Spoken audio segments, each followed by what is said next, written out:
Hello. Ayan. So, hello guys. I-demo ko lang tong bagong service ni PO Wi-Fi, yung free EAP hosting. So, libre guys yung hosting ng EAP, unlimited site, tsaka unlimited EAP. So, ito siya. Included na din yung mga features na meron kay PO Wi-Fi, yung portal customizer, e-wallet, custom UMADA controller dashboard, custom voucher manager, tsaka clients monitoring. So, yung pricing nito guys, mag-a-apply siya sa voucher generation. 10 cents lang siya per voucher. So, sa dulo ng video guys, i-explain ko or magde-demo ako ng computation. Kasi mas better to dun sa mga yearly kasi unlimited site na siya, tsaka unlimited EAP. So, dito sa website ko sa puwifi.net, pwede kayo mag-sign up dito. So, magagawa tayo ng demo account. Ayan, sign up.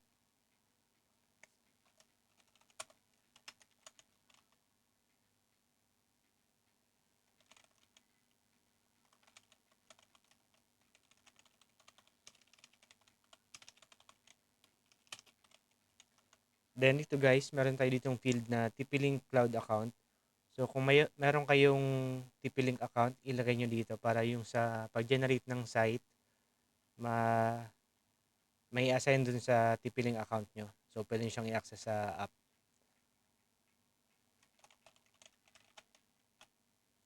Then, ayan. Yan lang. Then, place order. So, free guys yung pag-sign up. Then, ayan, nakapagawa na ako ng account. Then, ito yung mga links. Dashboard, active clients, portal, vouchers. View network, ito guys yung sa centralized setup ni PWiFi. So, sa ibang video na lang siya, explain ko. Then, dito sa my sites, dito kayo pwede mag-add ng site nyo. Unlimited siya, tsaka unlimited EAP din. So, wala pa ditong add device kasi wala pa tayong site. So, add muna tayo. Let's say, yung site ko is dito sa amin. Let's say, Legazpi City test. Then, yung SSID guys na gusto nyo dun sa setup nyo. Let's say, leg wifi voucher. Wait lang guys, ipakita ko lang sa phone ko na wala pa tayong ganyang voucher or wala pa tayong ganyan na SSID.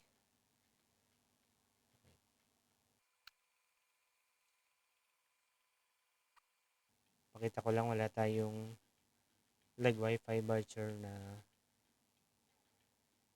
SSID dito sa kwan. Ayan. Meron ako ditong dalawang TP-Link na isa-set up. So, ayan. Then, proceed tayo dito.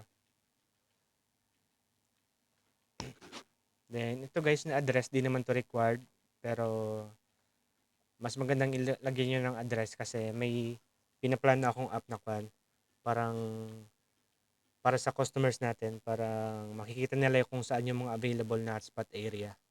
So, let's say may customer na mapadpad dito sa malapit sa area nyo.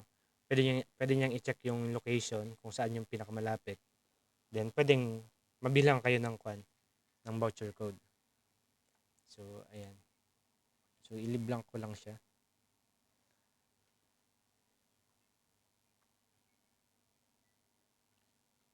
Ayan guys, nagawa na yung site. So, pagkagawa niya ng site, bibigyan tayo ng access dun sa UMADA. Ilalagin natin siya. Kasi kailangan natin i-upload yung custom portal. Ayan, so, ito yung login ko. So, kung nilagay nyo kanina yung sa TP-Link account, yun yung maglalabas dito. Yung TP-Link account nyo. So, invite yon. So, kailangan nyo pang i-accept yung invite dun. Check nyo yung email nyo. Ayan. So, ito yung password ko. Login.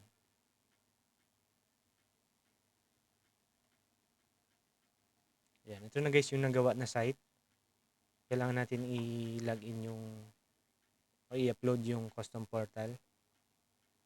Nagawa na din to yung yung SSID. So, ang gagawin na lang natin dito sa Umada is i-upload yung custom portal. Ayan. Then, download. 60.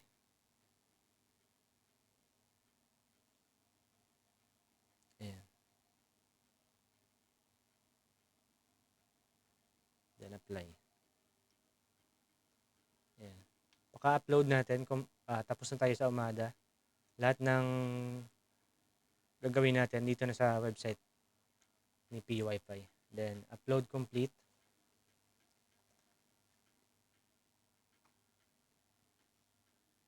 Tapos,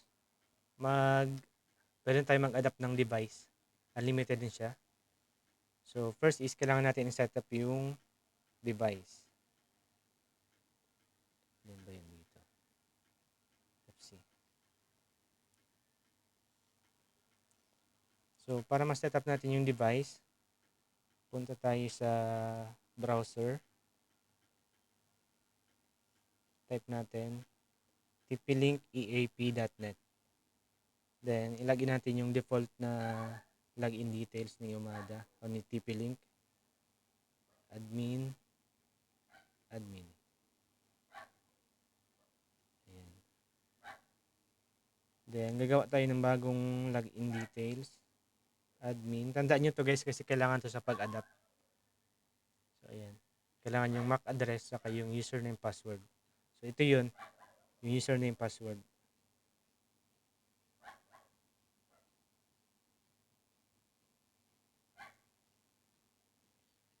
Next. Next. Then, skip na yung sa SSID. Next. Next. Then, dito guys sa system, controller settings, inform URL or IP address. Lagay natin s1.puwifi.net. Then, save. Kunin ko na yung MAC address. So, pwede na natin siyang i-adapt pagkalagay natin ng controller settings. So, let's say test device leg. Then yung MAC address. Then yung username na sinetup natin. Saka password. So, try kong maliin. So, ito din guys, yung address. Di din siya required pero mas magandang ilagay nyo siya para dun sa upcoming app natin. So, i-leave lang ko lang siya ngayon kasi test lang naman.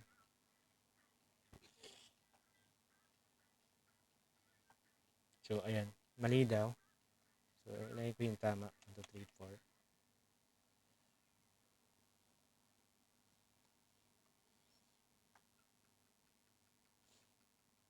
So, ayan. Provisioning na siya. So, press natin mamaya. Ayan. Connected na. Check ko sa kung mag-reflect na yung ayan. Leg Wi-Fi voucher. Try natin.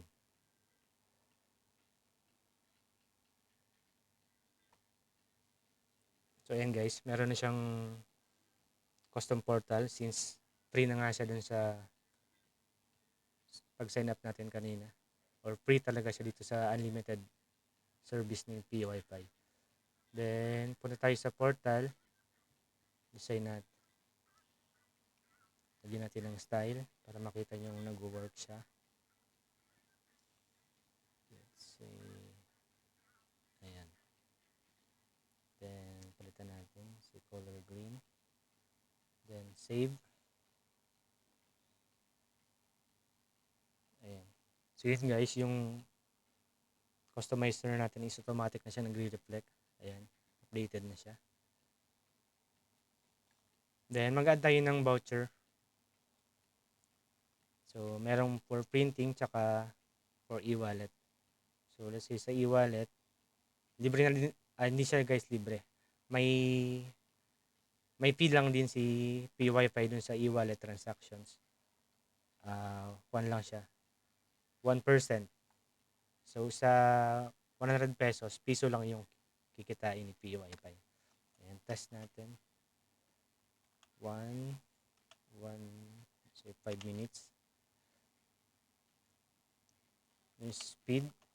Yung speed limit ng voucher na generate. Kung wala namang limit, leave nyo lang siya. Then sa traffic limit, ganun din. Kung meron siya. Then save. So, gagawa tayo for e-wallet. Ayan guys, meron na ditong option for e-wallet. Refresh natin yung portal. Ayan, meron na siya. Then for printing, gawa tayo ng for printing na voucher settings. Let's say 1 peso, 5 minutes, 5 MB, save. Ayan. Yung for printing, meron siyang generate voucher button. So, mag-generate tayo. So, yun guys, yung fee nung unlimited setup is sa voucher generation. 10 cents lang siya. So, let's say gawa tayo ng voucher. Test vouchers. Let's say 5 lang. Ay. 5. So, sa 5 pesos, sa 5 na voucher, 0.5 lang yung babayaran nyo. So, kung hindi naman kayo magbebenta ng vouchers, let's say, ipoprotect nyo lang yung wifi nyo sa bahay. So, ang babayaran nyo is lang. Napakakunti lang, let's say 10 yung users. Piso lang babayaran nyo sa PU Wi-Fi. So, parang free talaga yung hosting ng EAP nyo. Kaysa per year kayo, magkano yun? 350 yung pinaka-basic. Basic, walang portal, walang e-wallet, ganun. So, piso lang sa 10 pieces. Then, submit. So, yan guys, since wala akong balance dito, kailangan ko mag-top up para makapag-generate. So, click nyo yung top up. Then, meron dito mga option kung ilan yung gusto nyo. Let's say 50. Then, lagyan naman ako ng coupon code. Then, place 50. At magkaroon na ako ng 50 balance. Ayan. Meron na akong balance ng 50. Pwede na ako mag-generate ng voucher. Ayan. Generate. Just only. Let's say 10 piso.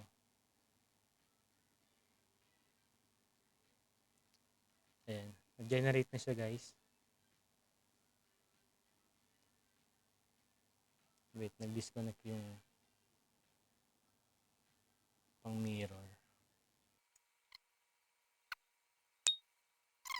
Yung setup natin. Ayan. So, meron na siya na-generate na 10 pieces na voucher. Nabawasan na din yung account ko ng piso. Then, try natin mag-print. So, ito yung printing niya. Meron na siyang ibang details na wala sa Umada. So, try natin. So, napansin nyo dito sa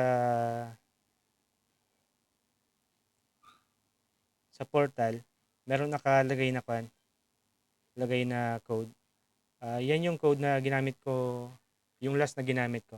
Kasi sinisave nung portal yung last na ginamit para to dun sa randomized MAC address issue ni Umada. Kasi yung authentication ni Umada is per MAC.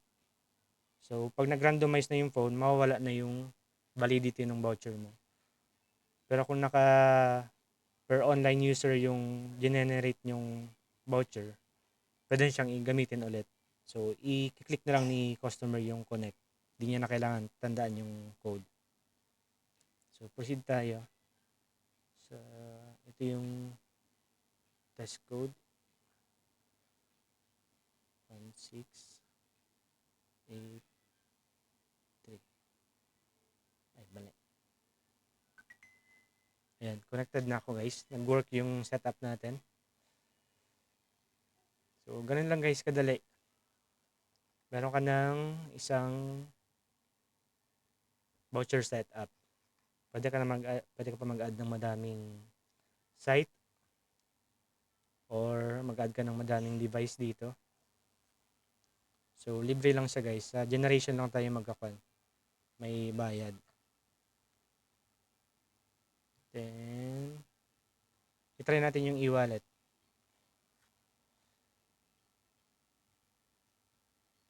Or wag na kasi meron na tayong demo nito last time sa isang video ko. So, yun guys.